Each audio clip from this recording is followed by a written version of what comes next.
Hi students, कैसे हो? सब बढ़िया। ओके, आज हम सेकंड पार्ट पढ़ेंगे एंगल्स का। ठीक है, हमने 5 एंगल पढ़ लिए थे कल। नेक्स्ट जो एंगल है हमारा वो है एकांतर कोण। ओके, एकांतर कोण को हम कहेंगे अल्टरनेट एंगल। ठीक है। इस एंगल को एक नाम से और जाना जाता है, वो है आपका जेड आकृति का एंगल। ठीक है, ये जाना जाता है। क्या रहेगी डेफिनेशन? जब दो समांतर रेखाओं को एक तिर्यक रेखा मतलब तिरछी रेखा काटती है तो वहां बने जेड आकृति में दो कोण आपस में बराबर होते हैं। कैसे समझेंगे? देखो, एक सरल रेखा ये रही, एक सरल रेखा ये रही, तो दो सरल रेखा मिलकर क्या बनता है? बनाती है दो समांतर रेखाएं। ठीक है, समांतर रेखा मतलब उनका अंतर भी बराबर रहेगा। अब इन दोनों रेखाओं को काटने वाली जो तीसरी रेखा है, तिर्यक रेखा, उसको ट्रांसवर्सल लाइन बोलते हैं, पी क्यू। इसने जब काटा है तो एक जेड की आकृति हमको यहाँ पर मिली। देखो, और जो जेड आकृति में जो दो कोण है, एक पहला कोण क्या है, इसको हमने थीटा वन मान लिया, दूसरे को थीटा वन डैश मान लिया, तो ये दोनों कोण बराबर होते हैं। ये हमारी इसकी प्रॉपर्टी है, इसके गुण है। इंग्लिश में क्या समझेंगे? When two parallel lines 1 and 2 A B and C D cut, यानी बाइसेक्ट या कट काटी जाती है बाई ए ट्रांसवर्स लाइन, एक तिरछी रेखा के द्वारा। ठीक है, देन वी फाउंड, हमको मिलते हैं टू इक्वल एंगल, दो बराबर कोण इन जेड शेप।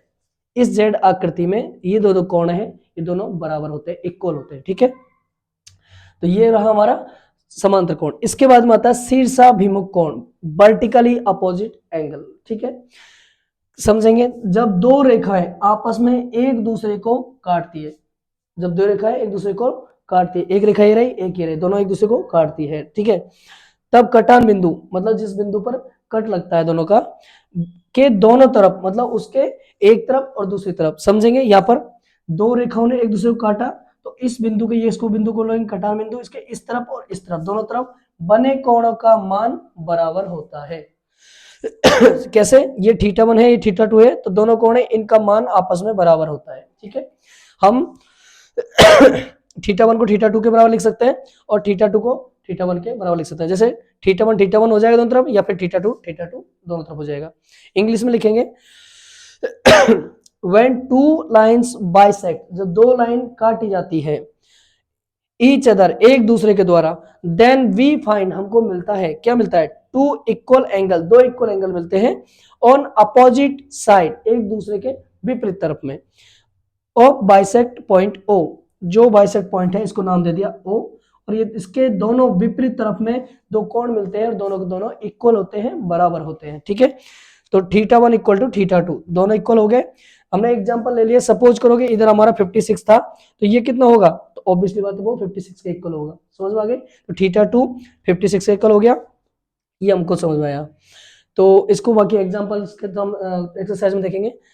8 नंबर पे हम पढ़ेंगे स्ट्रेट एंगल, सरल कोण। सरल कोण होता क्या है? सरल रेखा पर बनने वाला जो कोण होता है सरल कोण होता है, और इसकी वैल्यू कितनी होती है? इसकी वैल्यू होती है स्केल पे 180 डिग्री, स्केल मींस डी पर। ठीक है, तो सरल रेखा पर बना जो कोण है वो सरल कोण कहलाता है। ठीक है, सरल रेखा एक सिंपल रेखा, इस पर बनने वाला कोण 180 डिग्री हो गया। ठीक है, a angle made on straight line is known as straight angle.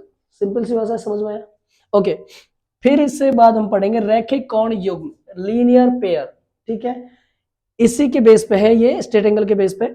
देखो, जब एक सीधी सी लाइन होती है उसके ऊपर बनने वाला कोण होता है वो तो 180 डिग्री होता है, तो हमको पता है।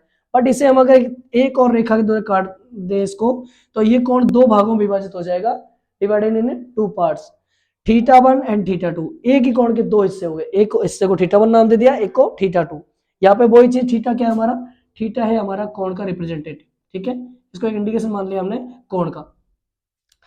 तो समझ में आया? इन दोनों की खास बात क्या है कि दोनों जो थीटा वन और थीटा टू दो एंगल है, दोनों का सम कितना होगा? 180 डिग्री। लाइक प्रीवियस हमने पढ़ रखा है कि जो संपूरक कोण था, जो सप्लीमेंट्री एंगल था, उसके भी तो थीटा वन और थीटा टू दोनों का सम कितना था?